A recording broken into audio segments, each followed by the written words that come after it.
आकाशवाणी कटक समाचार दर्पण।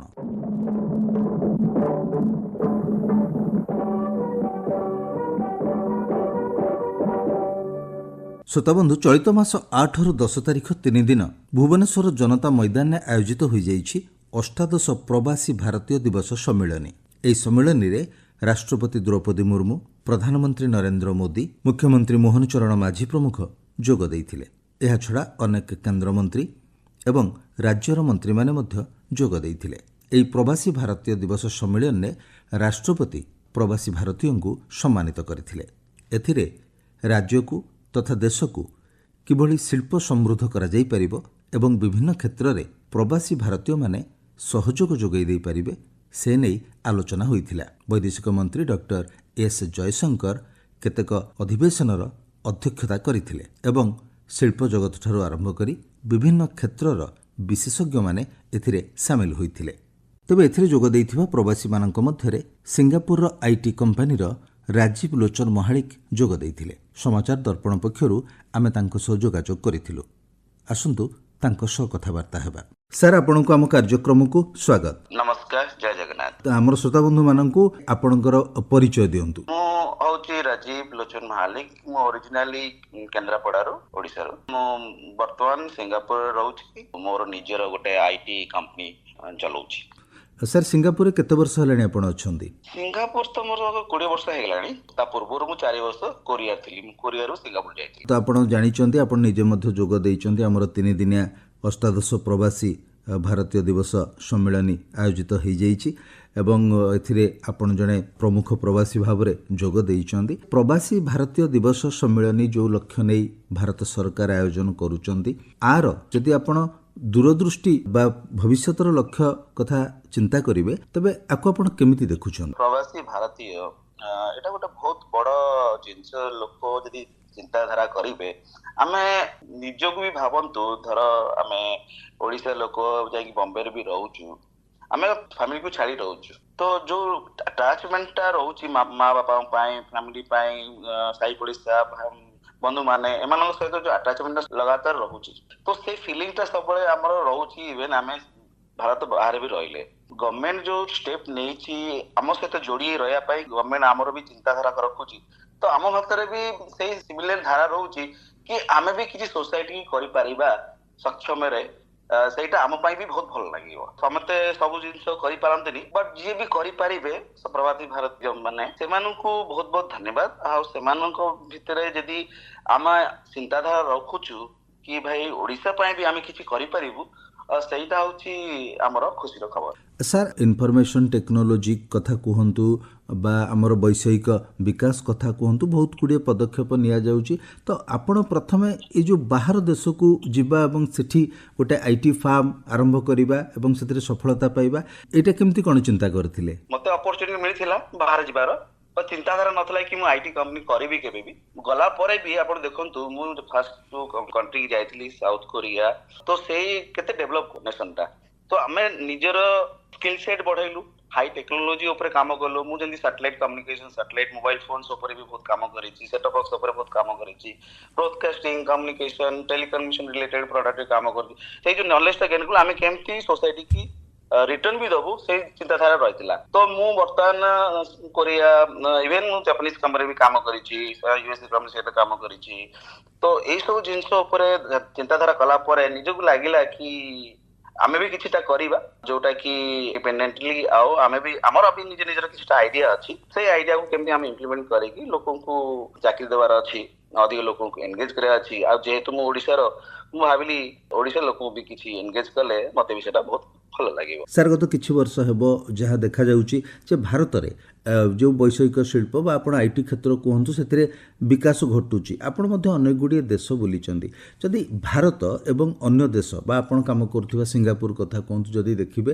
ଆମର ଏଇ ଆଇଟି ବିକାଶ କ୍ଷେତ୍ରରେ ଆମେ କେତେ ସଫଳ ହେଇଛୁ ବୋଲି ଆପଣ ଭାବୁଛନ୍ତି? ଆଇଟି ସେକ୍ଟରରେ ବର୍ତ୍ତମାନ ପର୍ଯ୍ୟନ୍ତ ବି ଭାରତୀୟ ମାନେ ଲିଡିଂ ରେ ଅଛନ୍ତି। ଆଉ ଏଇଥିପାଇଁ ଫାର୍ଷ୍ଟ ମୁଭର ଆଡଭାଣ୍ଟେଜ ଯୋଉ କହନ୍ତି ଆମର ଥିଲା, ସେକେଣ୍ଡ ଥିଲା ଆମର ଏଜୁକେସନ, ଆମର ଫାଉଣ୍ଡେସନ। ଏଟା ବହୁତ ମୁଁ ଦେଖିଲି ବାହାରେ ରହିକି ବି मते लागिला हमर इंडियन एजुकेशन सिस्टम ता बहुत स्ट्रांग जोथि पई कि हमर सफलता पई सेटा बहुत काम दउची जोटा कहंदिनी मूल दुआ मजबूत सेटा यदि आमे करिथिबा आ करूछे सेटा हमको बहुत हेल्प करूची कारण किछ किछ लोग कहबे a plus b whole square करी कि कोन फायदा मिलला पणिका मुखस्त करी हमको कोन फायदा मिलला एक्चुअली लोग बुझिया कथा कि हमर खाली पणिका मुखस्त करियार नथिला जो मन रखिले ताको केम हम चिंताधारा रखी ताको केमती जरूरत बेले हमको दरकार पडुची मेमोराइज पावर केमती होउची को मल्टीप्लिकेशन टेबल रे को जिंस अछि एटा एमती अचानक आसुची एटा हमको बहुत हेल्प करूची फ्यूचर रे आ करियर रे जॉब अपॉर्चुनिटी रे थिंकिंग पावर रे तो मु भाविली Indian education system is very strong आ सेटा हमको बहुत हेल्प करूची भी जॉब रे हो किबा कंपनी करियर हो किबा नेगोशिएशन हो किबा कम्युनिकेशन हो हम जो लॉजिक और thought process is very strong sir आपण जो सिंगापुर आईटी कंपनी खोली चंती एवं आपण सेटिकार पारिपार्श्विक परिस्थिति सेटिकार सरकारनकर आपणकर जो आईटी विकास क्षेत्र रे सहायता और सब जिंस को जदि हमें विचार को नबा केते पूंजी विनियोग आरंभ आरंभ करथिले एवं वर्तमान को स्थिति रे पहुंचंती देखंतु मोर तो प्राइवेट लिमिटेड कंपनी जोटा कि मु सिंगापुर आरंभ करथली आ जस्ट सिंगापुर तो इवन आपण $1 भी स्टार्ट करि परिबे स्टार्टिंग आउ कैपेक्स आउ paid up capital is just different thing को जो रेवेन्यू जनरेशन करिया होची इज मेन आ केते एम्प्लॉयमेंट करूछन सेटा होची मेन तो वर्तमान मु सिंगापुर रे मल्टी मिलियन रेवेन्यू हे सलानी एम्प्लॉयमेंट मु सिंगापुर छडा इवन जापान आ नेपाल रे भी मोर एम्प्लॉयमेंट अछि वर्तमान मु इंडिया रे जेहेतु कंपनी खोलुची ओडिसा रे तार मोर जो ऑब्जेक्टिव अछि वर्तमान फर्स्ट ईयर रे एटलीस्ट 100 एम्प्लॉयमेंट मु करेबी और टारगेट अछि विद इन 2 वर्ष रे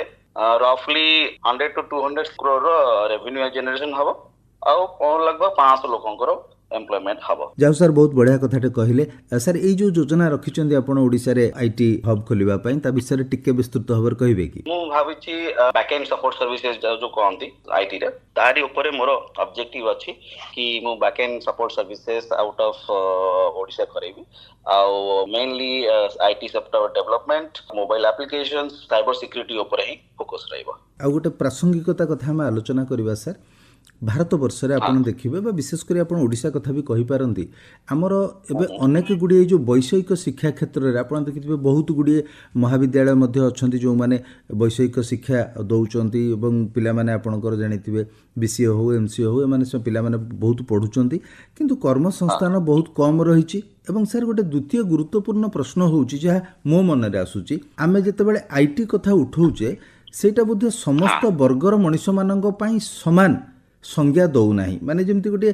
साधारण लोकटे आईटी कहले सी बुझे गोटे मोबाइल टेक्नोलोजी मोबाइल आनिबा वीडियो रिकॉर्ड करबा बा एडिट करबा एमती किछि बुझे जो माने मध्यम धरण रहिले कोर्स करिचंदी पढिचंदी से माने स्वप्न देखुचंदी जे कोन आमे आईटी टा सारिले गोटे आईटी शिल्प रे आमे जे अटैचमेंट हेइ जिवु हमकु किछि दरमा मिलिबो एवं आमे हमर भविष्यतरा भलरे काटि परिबो किंतु जो माने आपणको भली जो माने अछंती जे सेटा को केवल सीमित न रखि निज भितरे सेटा को विस्तारित करबा को चाहुचंदी एवं सेतरे गोटे अन्य मानक पय मध्ये होप क्रिएट करूचंदी तो आकु जदि सर आमे विचार को नबा तबे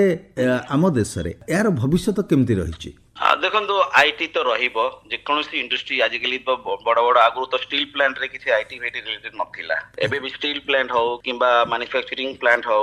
सबु कंपनी रे आईटी रो निहाती रिक्वायरमेंट आसी गलानी आईटी सिना गोटे डिवीजन हे गला इन्फॉर्मेशन टेक्नोलॉजी बट आपण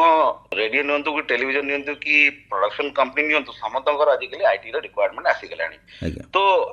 आईटी डिपार्टमेंट टा और आईटी डिवीजन टा एक्चुअली बहुत बड़ विस्तार रे चलिलानी आ जेहेतु आपण सुनिथिबे ना आर्टिफिशियल इंटेलिजेंस आसी गला ये चैट जीपीटी किबा जनरेटिव एआई आसी गला एगरा सब एडवांस टेक्नोलॉजी तो टेक्नोलॉजी एते फास्ट जाउची हमको निजो को अपस्किलिंग आउ रिस्किलिंग भी करिया पड़िबो हमें खाली भाबी दबा हमें आईटी रे जिबा किबा आईटी कंपनी को हमको नबो हमें केमती जस्टिफाई करि परिबा यदि हमें भलावा रे सेही जिंस ऊपर नॉलेज न गेन करिबा किबा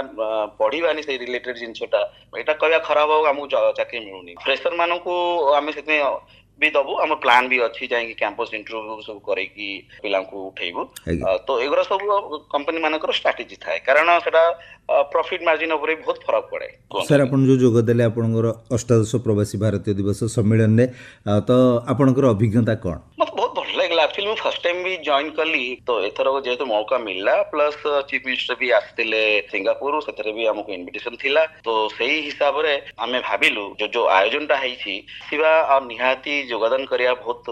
आवश्यक जेहेतु आमे ओडिसा रहउछि आ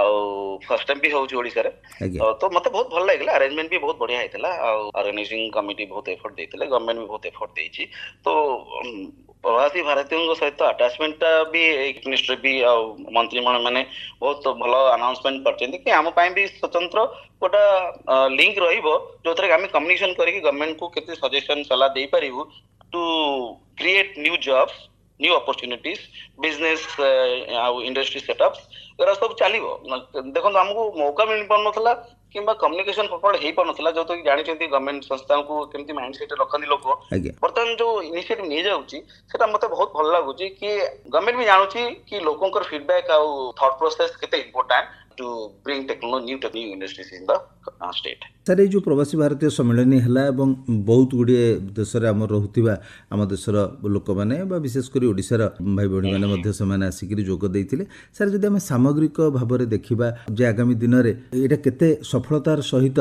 देश को माने आकृष्ट कर प्रवासी भारतीय मानकर साहाय्य कहतु सहयोग कहतु बहुत भल लगे आउ गोटे कथा भी कहबी एक्चुअली भल बेनिफिट हम गवर्नमेंट को आ प्रवासी भारतीय मान को भी आउ related families and friends circles किंबा एज स्टेट लोक मान को कहूँ कौन देखो मु भी निजे जान नी मॉरिशस रे एते लोक आसते आ सब भारतीय ओरिजिन को 5th जनरेशन तो कार 6th जनरेशन है ता भितर जो भाव कल्चर अंडरस्टैंडिंग थॉट प्रोसेस इना पे सब इना नहीं हिंदी रे कथा तो करछंती बुझे बेले साड़ी आ इंडियन कल्चरल ड्रेस पिन के आछंती तो एई जोटा फीलिंग टा भी लोक मान बदन मो जंती फीलिंग आसिला हम कल्चर को केमती बंचे रखी छंती बाहर देश रे जाई तांकर आपण विश्वास करिन तांकर 5 दिन शिवरात्रि रो छुट्टी अछि गवर्नमेंट छुट्टी अछि से गोटा देश तांकर रामायण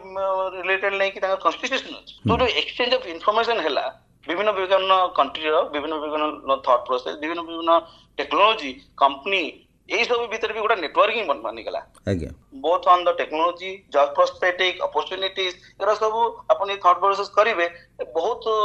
इंपैक्ट पकेइबो भारत ही पाई गोटा होची अपॉर्चुनिटी गोटा होची चिंताधारा गोटा होची माइंडसेट मु जा भाबुची बैंगलोर हो किंबा बॉम्बे हो कि दिल्ली हो कि चेन्नई हो अपॉर्चुनिटी अछि मु भाबे अपॉर्चुनिटी क्रिएट करा जाई पारिबो केमती कंपनी लाइक अस आउ गवर्नमेंट भी सही हिसाब से चिंताधारा करि परिबे हमर माइंडसेट को टिके रखिया पड़िबो कंट्रोल ले आपण देखंतु बॉम्बे बैंगलोर की बाहर गले आपनकर खर्च भी अधिक हबो सैलरी 15 जगह 30 मिल पारे बट खर्च भी अछि तो चिंताधारा ऊपर ही सब किछि अपॉर्चुनिटी आप रेशियो देखिबे कि आ खर्च देखिबे तो सही हिसाब से चिंताधारा करिवे कि आम पाखे अपॉर्चुनिटी सब जगह मिल पारिबो भुवनेश्वर भी मिलिबो आमे सही हिसाब रे सही दिगरे ही आमे आगौचे हमको जेंति अट्रैक्शन करिया पड़िबो कि भाई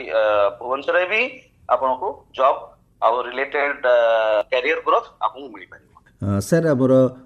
युवपीढ़ी जो माने विशेषतः आपण जेहेतु आईटी शिल्प सहित संपृक्त आमर युवपीढ़ी विशेष भाव में से प्रति बहुत आग्रही युवपीढ़ी को कौन वार्ता देबे आजिकल युवपीढ़ी होचंती देशर भविष्य आउ मु ए आशा दउची कि जहाँ भी करंतु सीरियसली करंतु मन देई करंतु